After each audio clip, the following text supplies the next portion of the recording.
Project Baby. A while back, I made a decision. I wanted a baby. But not in the traditional sense. You know, boy meets girl. They fall in love, get married, and have kids. Boring, right? I was going to do it differently. I'm 34 years old, financially stable, with an amazing home, a gift to myself for my 32nd birthday, my dream car, and a career I love. On the surface, everything seemed perfect. But after a string of relationships that didn't pan out, I realized I wanted something more, a baby. Just one catch, I didn't want a man in my life.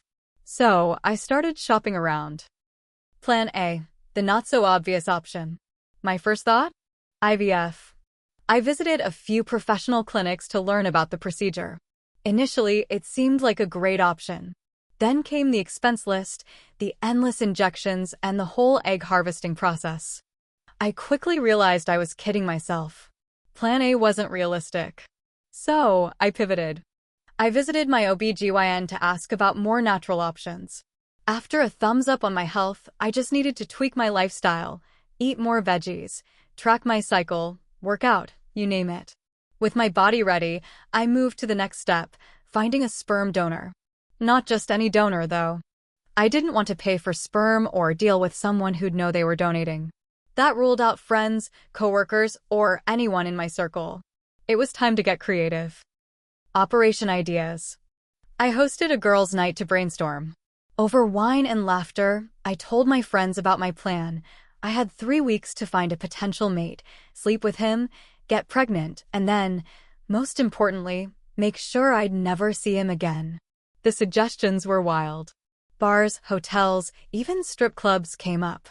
Then, one friend mentioned Tinder.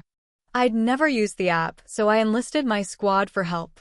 3 bottles of wine and a joint later, we downloaded the app, set up a profile, and launched Project Baby Daddy.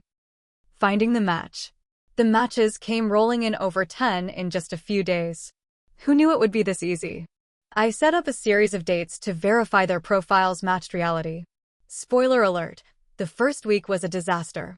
These men were the definition of fuck-no, from bad hygiene to poor table manners, creepy forwardness, and even one guy who touched my food after using the bathroom. I was done.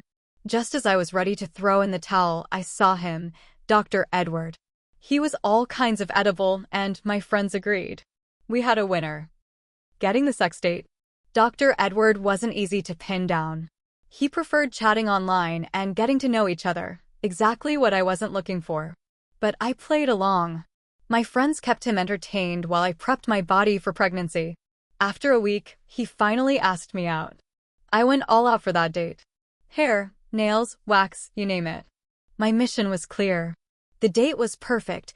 Fancy restaurant, great conversation, and just the right amount of flirting. When he asked, "Do you want to get out of here?" I couldn't say yes fast enough.